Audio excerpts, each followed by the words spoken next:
Hello everyone. Last class में हम लोगों ने पावर जनरेशन का सिलेबस देखा था, जिसमें हम लोगों ने देखा था कि किस टाइप का एनर्जी हमको रिसोर्स के बारे में पढ़ना है और उससे हम इलेक्ट्रिकल पावर कैसे जनरेट करेंगे। ठीक है, तो इसके बारे में सिलेबस डिटेल हम लोग पढ़ चुके हैं। तो पहला यूनिट है इसका इंट्रोडक्शन। ठीक है, इंट्रोडक्शन में पहले ये जानते हैं कि हम इलेक्ट्रिकल पावर जनरेशन पढ़ क्यों रहे हैं, है ना। पावर जनरेशन मेनली मैकेनिकल का पार्ट है, लेकिन हम लोग भी क्यों पढ़ रहे हैं, क्योंकि हम लोगों को भी क्या करना है। अगर सपोज करो इलेक्ट्रिकल इंजीनियर तुम हो और किसी इंडस्ट्री में गए हो जहाँ पे कैप्टिव पावर प्लांट है, सपोज करो कोई सोलर का छोटा सा प्लांट है या फिर डीजल इंजन का कोई प्लांट है या उसने क्या कहते हैं स्टीम बेस्ड छोटा सा कैप्टिव पावर प्लांट बना रखा है, तो वहाँ पे आपको इतना नॉलेज तो होना चाहिए कि एटलीस्ट उसमें क्या दिक्कत है ये आप आइडेंटिफाई कर पाओ, है ना।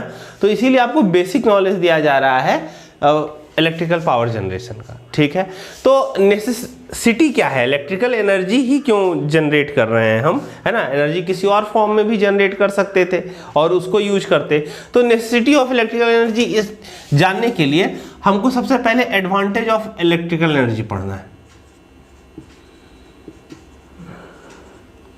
Of electrical energy.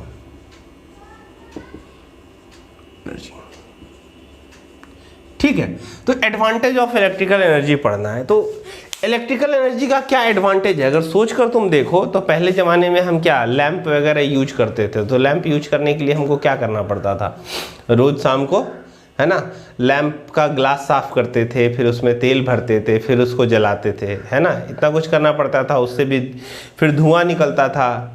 ठीक है, उससे भी केरोसिन के धुएँ से भी एलर्जी होता था।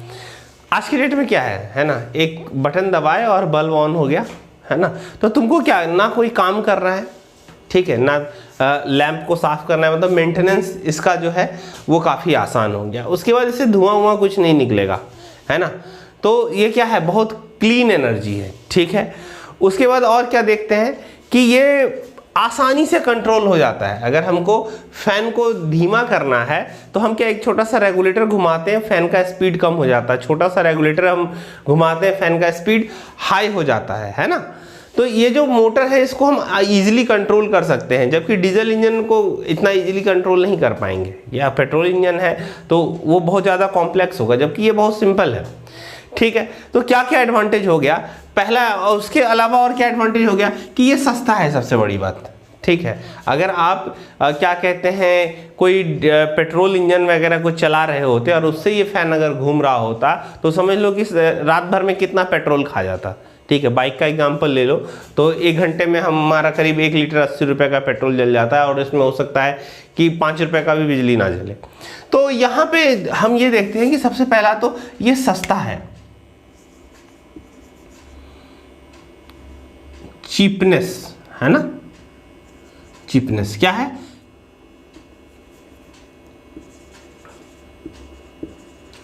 सस्ता है। ये पहला क्या है कि इलेक्ट्रिकल एनर्जी हमारा क्या है, सस्ता है। दूसरा क्या है कि इसको हम इजीली ऑन ऑफ, है ना, इसके लेवल को बढ़ा घटा सकते हैं। ठीक है, तो क्या है, इजी कंट्रोल।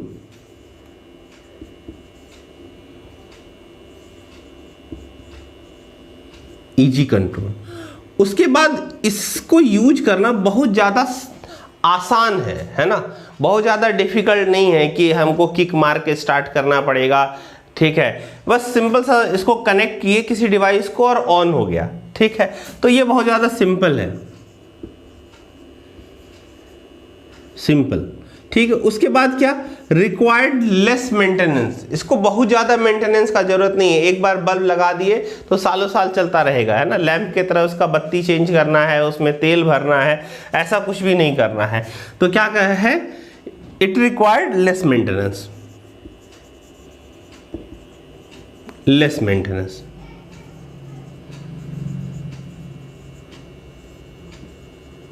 मेंटेनेंस उसके अलावा और बताओ, लेस मेंटेनेंस हो गया।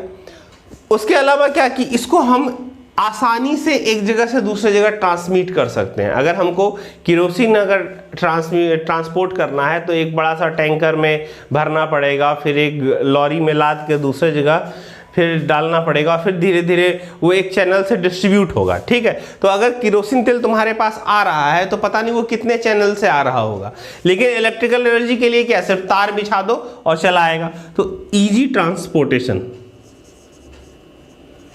इजी ट्रांसपोर्टेशन,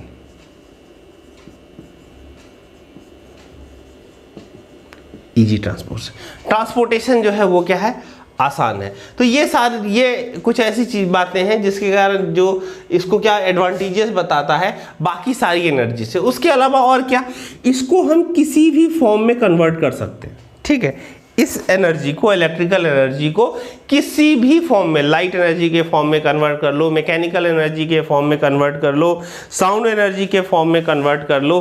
ठीक है, जो भी एनर्जी तुम सोच सकते हो इसको हर फॉर्म में कन्वर्ट कर सकते हैं। ठीक है, can be converted to any form, can be converted to any form. ठीक है, और टेक्नोलॉजी के डेवलपमेंट के साथ इसका यूज हर जगह हो रहा है, चाहे तुम्हारा मोबाइल फ़ोन हो, चाहे तुम्हारे घर का मिक्सर जूसर ग्राइंडर हो, चाहे फ्रिज हो, चाहे एसी हो, है ना। ठीक है, चाहे कहीं गर्म करना हो, कहीं ठंडा करना हो, हर जगह इसको यूज कर रहे हैं। क्यों यूज कर रहे हैं? क्योंकि ये किसी भी फॉर्म में कन्वर्ट हो जाता है। अगर किसी चीज़ को गर्म करना है तो हीट एनर्जी के फॉर्म में हो जाएगा। अगर किसी चीज़ को सपोज करो क्या पीसना है ना, तो मैकेनिकल रोटेशनल एनर्जी से हमारा मिक्सर जूसर ग्राइंडर में काम आ जाएगा। अगर हमको सपोज करो क्या कि इससे हमको ट्रैक्शन करना है, मतलब कहीं चलना है, ठीक है, तो क्या इलेक्ट्रिक व्हीकल में यूज हो जाएगा। ठीक है, मोटर के फॉर्म में यूज हो जाएगा। अगर हमको फैन से हवा चाहिए तो मोटर में इसको डाल दो। ठीक है, अगर हमको क्या स्पीकर बजाना है तो साउंड एनर्जी के फॉर्म में कन्वर्ट हो गया। अगर हमको जहाँ पे अंधेरा है वहाँ लाइट चाहिए तो बल्ब में डाल दो, बल्ब में इसे लगा दो इसे चलाओ तो क्या कहते हैं, लाइट मिलने लगेगा। तो इसको हम किसी भी फॉर्म ऑफ एनर्जी में ट्रांसफॉर्म कर सकते हैं, कन्वर्ट कर सकते हैं। It can be converted to any form of energy. ठीक है, किसी एनर्जी के किसी भी फॉर्म में इसको ट्रांसफॉर्म किया जा सकता है। तो इसीलिए ये सबसे ज़्यादा एडवांटेजियस है और सबसे ज़्यादा इसका यूज होता है। ठीक है, तो सबसे ज़्यादा यूज होता है तो हमें ये एनर्जी भी चाहिए। ये एनर्जी आएगा कहाँ से? इलेक्ट्रिकल एनर्जी आएगा कहाँ से? हमें एनर्जी कंजर्वेशन का नियम पता है। क्या पता है कि energy can't be destroyed, can't be generated. ना इसको हम जनरेट कर सकते हैं, ना ही एनर्जी डिस्ट्रॉय होगा। तो एनर्जी क्या होगा? हमेशा कन्वर्ट होगा। ठीक है, तो हमारे पास जो भी नेचर में अवेलेबल रिसोर्सेस है, ठीक है, एनर्जी का, उसको हम कन्वर्ट करेंगे। नेचर में अवेलेबल रिसोर्सेज क्या है? फ्यूल एनर्जी के फॉर्म में है, न्यूक्लियर एनर्जी के फॉर्म में है, हाइड्रो पोटेंशियल के फॉर्म में है, विंड एनर्जी के फॉर्म में है, सोलर एनर्जी के फॉर्म में है। तो हम देखते हैं कि वेरियस सोर्स ऑफ एनर्जी क्या है, नेसेसिटी ऑफ एनर्जी क्या है। बिकॉज ऑफ, अगर हमें जानना हो कि what is the necessity of electrical energy, तो उसके लिए हम क्या बोलेंगे? With following advantage the electrical energy is necessary. ठीक है, क्या फॉलोइंग एडवांटेज है? तो ये सस्ता है, आसानी से कंट्रोल हो जाता है, सिंपल है, रिक्वायर्ड लेस मेंटेनेंस है, इजी ट्रांसपोर्टेशन है, आसानी से ट्रांसपोर्ट हो जाएगा। इस ट्रांसपोर्टेशन को हम ट्रांसमिशन भी कहते हैं।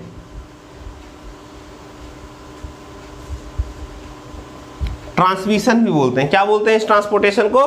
ट्रांसमिशन बोलते हैं। Can be converted to any form, और इसको जब एनर्जी हमारे पास आ जाएगा, हमारे घर पहुंच जाएगा, तो इसको हम किसी भी फॉर्म में कन्वर्ट कर सकते हैं। इसीलिए ये क्या है? नेसेसरी, नेसेसरी एनर्जी सोर्स बन गया है आज के डेट में। ठीक है, अब हम देखते हैं various type of energy, energy का क्या क्या टाइप है।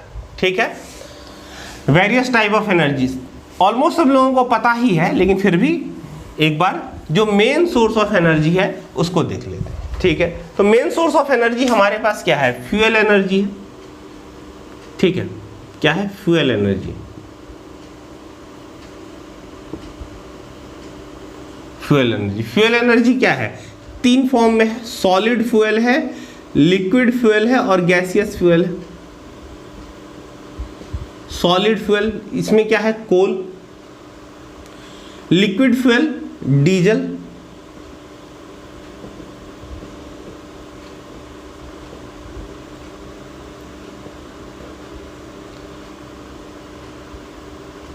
डीजल। उसके बाद क्या है, गैसियस, ये क्या है, नेचुरल गैस, नेचुरल गैस। ठीक है, कुछ ज़्यादा छोटा हो जा रहा है, ठीक, कोशिश करेंगे आगे बड़ा लिखे, है ना। तो ये हो गया। उसके बाद हम देखते हैं क्या है, न्यूक्लियर एनर्जी है, न्यूक्लियर एनर्जी।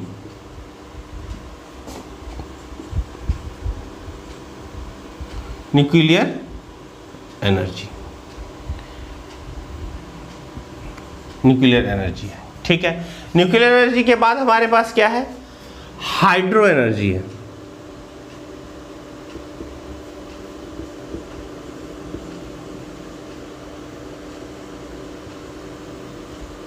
हाइड्रो एनर्जी है, ठीक है।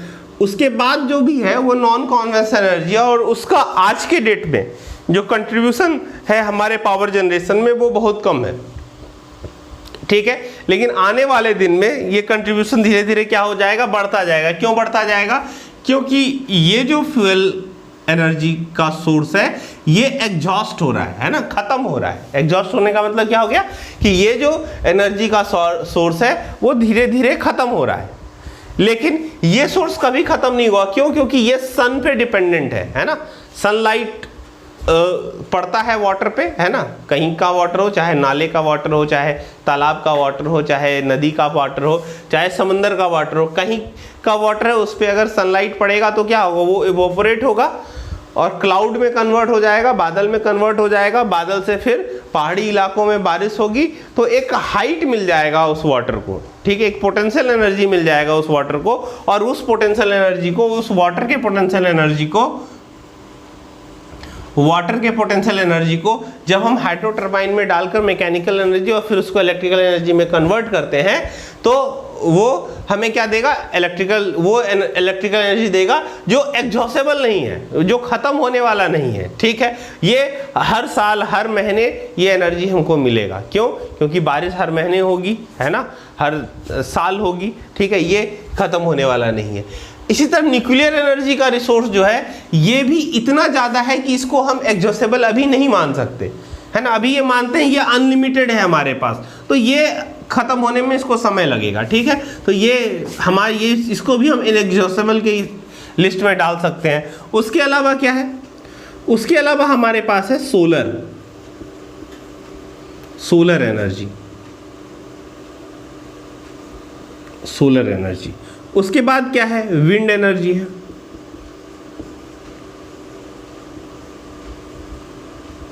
एनर्जी है। उसके बाद बाकी सारा टाइडल, बायोमास, फ्यूल सेल, ये सब है। तो मेन जो एनर्जी के रिसोर्स हैं ये 5 है, ठीक है। इस 5 में भी जो कॉन्वेंशनली आज की डेट में यूज हो रहा है वो क्या क्या है, सबसे पहले कोल, उसके बाद वाटर, ठीक है, उसके बाद वाटर, कोल, वाटर और न्यूक्लियर, ठीक है, ये 3 है। तो अब हम इसके बीच जो है थोड़ा सा कंपैरिजन करते हैं कि ये एनर्जी कौन बढ़िया है कौन खराब है, ठीक है। और कंपैरिजन करके देखेंगे कि कुछ मामले में ये कोल वाला अच्छा है, कुछ मामले में न्यूक्लियर वाला अच्छा है और कुछ मामले में हाइड्रो वाला अच्छा है, ठीक है। तो इसको कंपेयर करते हैं, कंपैरिजन बिटवीन। ये क्या था, वेरियस सोर्स ऑफ एनर्जी। अगर हेडिंग किसी को लिखना है तो लिख सकते हो, ये क्या है, various source of energy.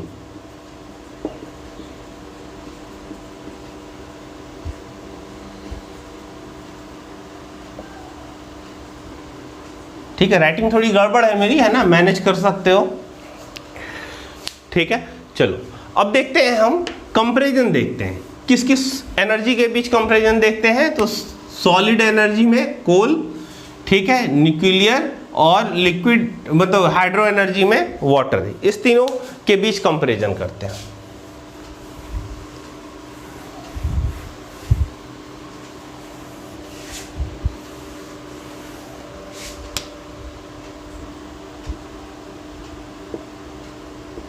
Comparison between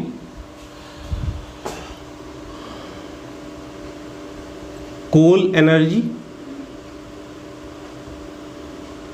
comma water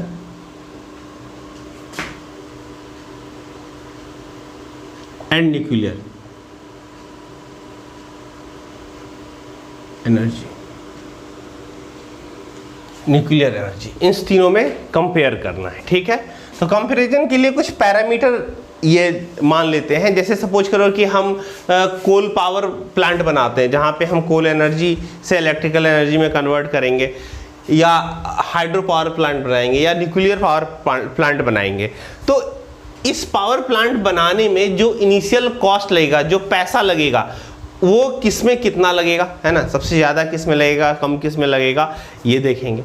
ठीक है, उसके बाद देखेंगे कि ये जो बना रहे हैं, है ना, तो बनाने के बाद सबसे ज़्यादा कॉम्प्लेक्स कौन है बनाना, है ना, तो सबसे ज़्यादा कॉम्प्लेक्स तुम्हारे हिसाब से क्या होना चाहिए, इसमें क्या radio active substance radio active substance से ये बनता है, तो रेडियो एक्टिव रेस से निकलेगा। तो उससे हमको क्या है, पूरे इन्वायरमेंट को प्रोटेक्ट करना है, नहीं तो हम ही नहीं बचेंगे तो इन एनर्जी लेकर क्या करेंगे। ठीक है, तो सबसे ज़्यादा कॉम्प्लेक्स क्या होगा, ये होगा। ये न्यूक्लियर एनर्जी जो है, अगर इसको कंट्रोल ना करें तो क्या न्यूक्लियर बॉम्ब बन जाएगा, है ना। ठीक है, तो इसका कंट्रोल भी उतना ही सोफिस्टिकेटेड होगा। ठीक है, तो ये जो है, इस एनर्जी को कंट्रोल करना और इससे जो पॉल्यूशन इमिट हो रहा है उसको कंट्रोल करना, और इससे जो वेस्ट होगा उसको जाकर हम क्या करते हैं, धरती में बहुत अंदर या तो दफना देते हैं, या तो जाकर स्पेस में डिस्पोज करते हैं, है ना, मिसाइल से जाके इसको स्पेस में डिस्पोज करेंगे, इसके जो वेस्ट प्रोडक्ट होंगे उसको। ठीक है, तो समझ रहे हो कि कितना डिफिकल्ट है इसके वेस्ट को डिस्पोज करना। तो सबसे ज़्यादा कॉम्प्लेक्स कौन होगा, तो सबसे ज़्यादा कॉम्प्लेक्स ये होगा। उसके बाद कोल होगा, और वाटर तो सबसे आसान है। वाटर में एक पाइप से पानी टरबाइन में डाले एक हाइट से, है ना, और टरबाइन घूमने लग गया, उससे अल्टरनेटर को कपल कर दिए तो अल्टरनेटर हमारा इलेक्ट्रिसिटी देने लग गया। तो ये सबसे आसान है, ये थोड़ा डिफिकल्ट है, और ये सबसे कॉम्प्लेक्स है। ठीक है, तो कॉम्प्लेक्सिटी देखेंगे तो इसमें ये सबसे ज़्यादा, ये सबसे कम, और ये इन दोनों के बीच में।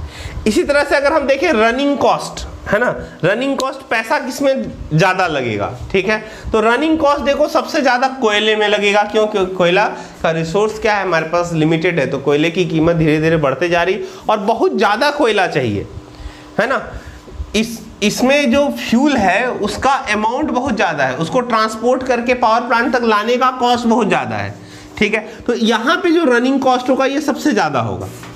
वाटर, इसका रनिंग कॉस्ट तो कुछ है ही नहीं, है ना, ये जो है इसका रनिंग कॉस्ट कम होगा, है ना, वाटर इसमें चाहिए, लेकिन इसके लिए हमें क्या, बहुत बड़ा जगह को सबमर्ज करना होगा, बहुत सारी चीज़ें हैं। ठीक है, तो रनिंग कॉस्ट इसका क्या होगा, ठीक ठाक होगा, है ना, कम होगा लेकिन ठीक ठाक होगा। इसका रनिंग कॉस्ट क्या होगा, इसका बहुत कम होगा। क्यों, क्योंकि जो न्यूक्लियर एनर्जी है उसका कॉस्ट बहुत कम, वो प्राइस उसका बहुत कम होता है। बहुत कम न्यूक्लियर मटेरियल से हम बहुत ज़्यादा एनर्जी ले सकते हैं। ठीक है, सपोज करो कि अगर हमारे पास 1 किलो यूरेनियम हो तो हम पूरे बिहार को जो है 1 साल तक बिजली दे सकते हैं। ठीक है, इतना सस्ता होता है। ठीक है, कि 1 किलो अगर 1 साल तो नहीं, कम से कम 2-3 महीने जरूर दे सकते हैं। तो इतना सस्ता ये फ्यूल एनर्जी होता है। ठीक है, अब जो है इसके लिए हमें जगह कितना चाहिए होगा, स्पेस हमको कितना चाहिए होगा। ठीक है, स्पेस सबसे ज़्यादा किसके लिए चाहिए होगा, वाटर के लिए चाहिए होगा, उससे कम कोल के लिए चाहिए होगा, और सबसे कम और इन दोनों के बीच में किसको चाहिए होगा, न्यूक्लियर को चाहिए होगा। तो इन सब बेसिस पे हम इसको क्लासिफाई करते हैं। तो इधर लिखते हैं पर्टिकुलर, लिख देते हैं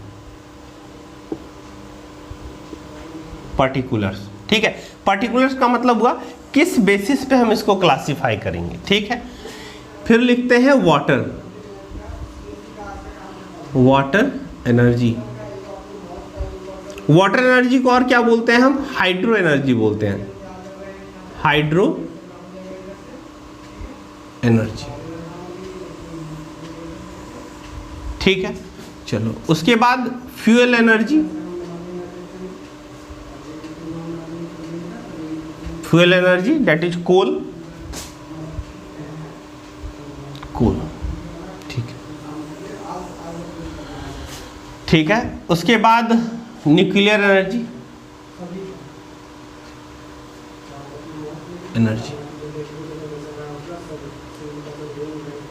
न्यूक्लियर एनर्जी। तो सबसे पहले पर्टिकुलर में क्या लेते हैं, इनिशियल कॉस्ट। इनिशियल कॉस्ट, तो इनिशियल कॉस्ट किसका ज्यादा होगा, है ना, तो इसका सबसे ज्यादा होगा, हाईएस्ट होगा।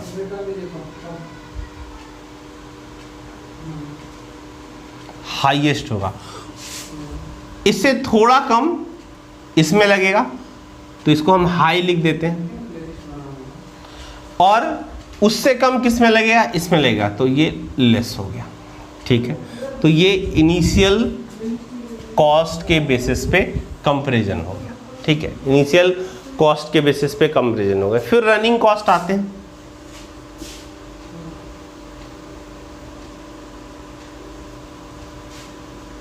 रनिंग कॉस्ट, तो रनिंग कॉस्ट सबसे ज्यादा किस में लगेगा जी, सबसे ज्यादा इसमें लगेगा, हाई। ठीक है, जो वाटर एनर्जी है इसमें लेस होगा, इसमें भी कम लगेगा, और सबसे कम किस में लगेगा, इसमें लगेगा, लीस्ट। ठीक है, इसमें सबसे कम लगेगा। ठीक है, अब आते हैं कि किसका रिजर्व मेरे पास कितना है। ठीक है, कौन खत्म होगा कौन नहीं खत्म होगा, इस चीज को देखते हैं। तो रिजर्व कैपेसिटी किस फ्यूल का, किस एनर्जी रिसोर्स का मेरे पास है, रिजर्व्स। ठीक है, तो सबसे ज्यादा ये क्या है, ये कभी खत्म ही नहीं होगा, तो ये परमानेंट है।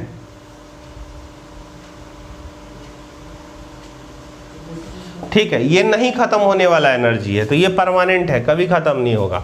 ये एग्जॉस्टेबल है,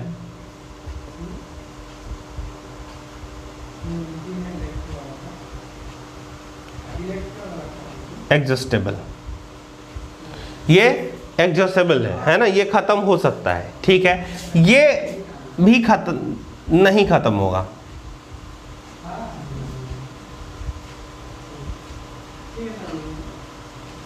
ये इनएग्जॉस्टेबल है। ठीक है, ये खत्म नहीं होगा, ये तो परमानेंट है, ये तो मतलब रहेगा ही रहेगा, जब तक धरती है सूरज है ना, तब तक ये रहेगा।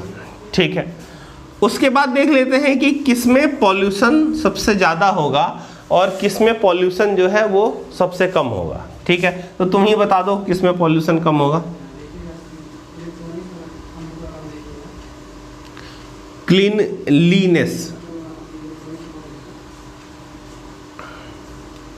क्लीनलीनेस है ना, सफाई किसका सबसे ज़्यादा होगा। ठीक है, तो सबसे ज़्यादा सफाई किसका होगा, इसमें तो कुछ नहीं, ना न्यूक्लियर वेस्ट निकल रहा है, ना धुआं निकल रहा है। ठीक है, ना किसी तरह का केमिकल निकल रहा है, तो इसमें कुछ नहीं निकल रहा है।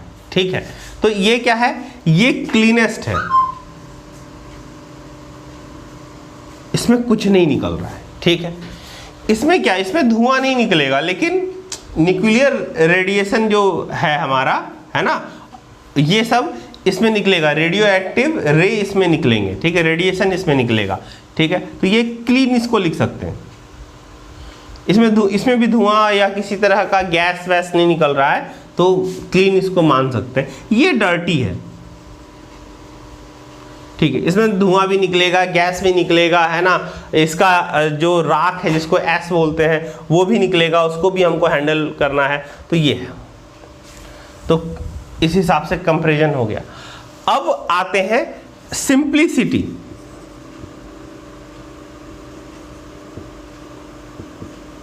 सिंप्लिसिटी, तो कौन सिंपल है ना, तो सबसे सिंपल तो यही है, वाटर वाला है, सीधा पाइप से पानी डालो टरबाइन पे और बिजली पैदा करना शुरू कर देगा। ठीक है, तो ये सिंपल है।